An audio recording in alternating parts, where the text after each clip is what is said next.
Marlene Rosselli is a vibrant, vivacious 69-year-old woman who he had the pleasure of meeting and getting to know. She lives in Thousand Oaks and loves to sew, cook, bake, travel, and read. We also had the pleasure of some of her cooking during one of our visits. With an outgoing and open personality, she is beloved by her friends and family and participates in many organizations in town.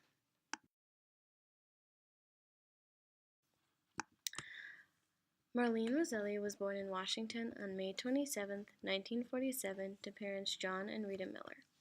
John and Rita married when they were 18 and 17. Her father worked in the Navy as a secretary, but he later went on to be a liaison between the draftmen and engineers. The family moved to Illinois after Marlene's birth. They lived there for 14 years.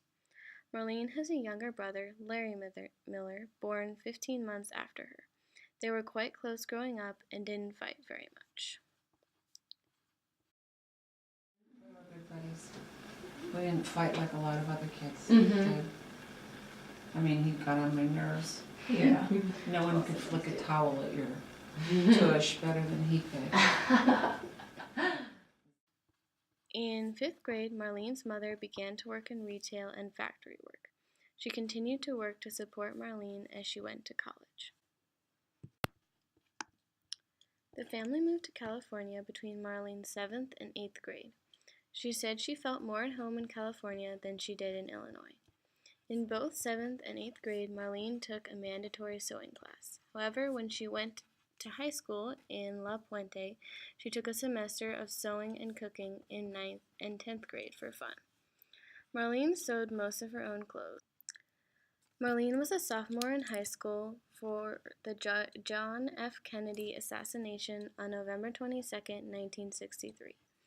Marlene said that she is not very close with her high school friends now, but she still knows her college friends quite well. Marlene's childhood differed from children today because when Marlene was a child, her parents were around a lot. She also had the freedom to play outside without really being concerned about safety.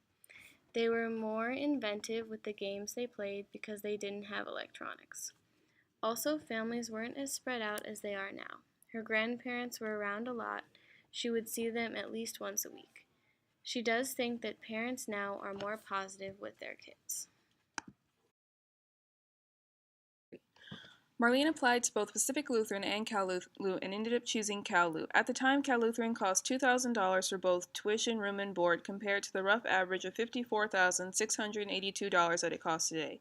80% of the school's student body was Lutheran. She lived in Thompson her freshman year of school, and the dorms were locked at 10 o'clock p.m., and if someone came in after that time, they would have to be let in by the dorm mother. The dorm mother was in the habit of shaming those who came in late. Marlene was a French major and worked as the department assistant for the French department to help pay her way through college. This is an example of Santroc's socioeconomic differences that Marlene had in comparison with other Cal Lu students.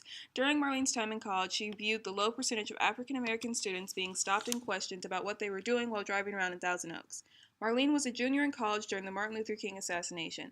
After the assassination in 1968, she and other Cal Lutheran students participated in a march that went from Moorpark Road to the Oaks Mall. The assassinations that Marlene experienced in her childhood and early adulthood can be compared to the effects that school shootings have today on millennials and Generation X. This is an example of Santroc's historical and ethnic context.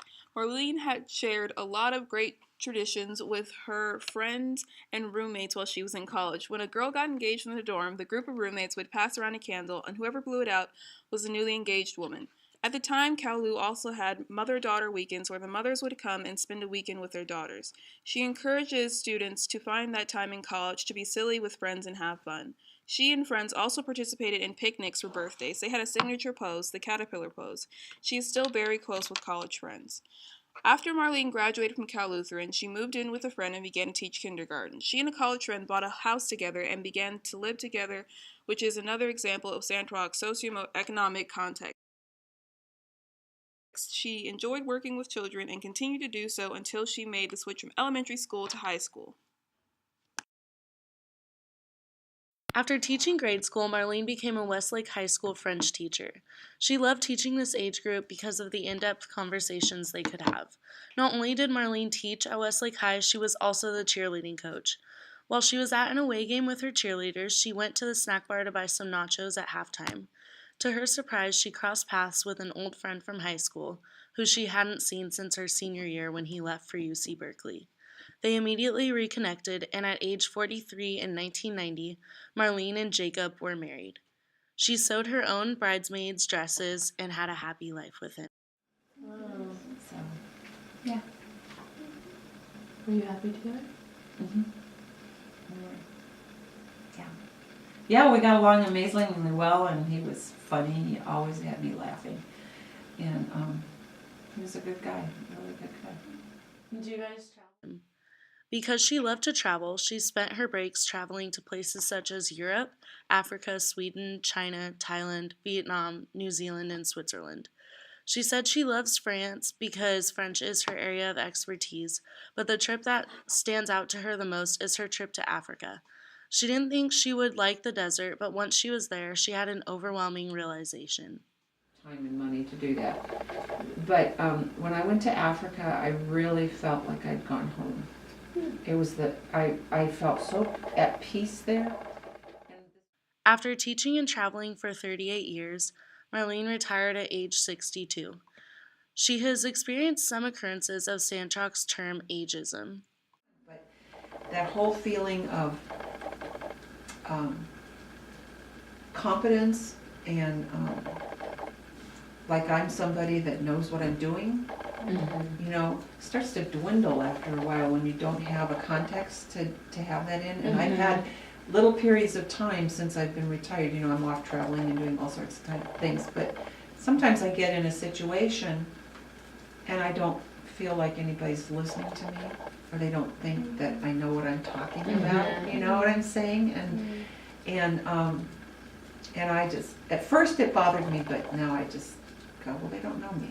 They don't know what I've done, you know, because people I meet, and I say something about teaching. Oh, you were a teacher? You know, like newer people at church, you know, oh, you were a teacher? Yeah. Oh, what did you teach? No, really? You know, I'm like, You're like, yeah, thanks. yeah. So Marlene also depicts Sandrock's socio-emotional selectivity theory as she prioritizes those closest to her. She eats lunch with her friends from college at least once a month, and her plans for the future include moving into a new house closer to her family and traveling to visit her out-of-state friends. A typical day in Marlene's life would be waking up naturally at 4:50 a.m. and either going back to sleep or reading on her Nook. Most days she takes Gil, one of her housemates, to school at 6:40 a.m. Afterwards, she comes back for a 40 to 45-minute walk. It is very important for people to continue exercising as they age because exercise reduces health risks and increases lifespan. Marlene has formed a habit of doing crossword puzzles while she eats breakfast. She makes doing the crossword puzzles an educational experience by looking up words that she doesn't already know. According to Sandrock, use it or lose it is a concept stating that continuing to perform skills that require active cognitive functioning can help prevent brain atrophy and reduce age-related cognitive declines. The rest of her day is usually taken up by one of the various organizations or church groups that she is a part of. Most nights, Marlene cooks dinner and saves the leftovers. She usually has lunch 2 to 3 times a month with her friends. We asked Marlene if she preferred early or middle adulthood, and she said that she was happy and miserable through all of it. Marlene thinks that many people experience a midlife crisis.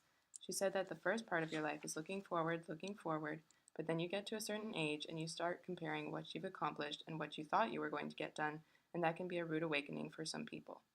Not having children was the biggest disappointment of Marlene's life. When she was 40, she had to have a hysterectomy so she could no longer have children. Shortly after, she met her husband.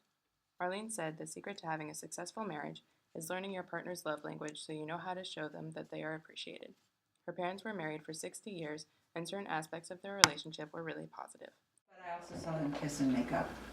Yeah. My father never left the house. My mother never left the house without kissing the other goodbye. You know, and if they didn't, you're forgetting something. You know, and then That's cute. yeah, and then sometimes just the way they would look at each other, you know, with this little smile, you know, this smile of love in there. In the past 3 years, Marlene has lost her father and then her brother. She was very close with her brother, and losing him was very hard.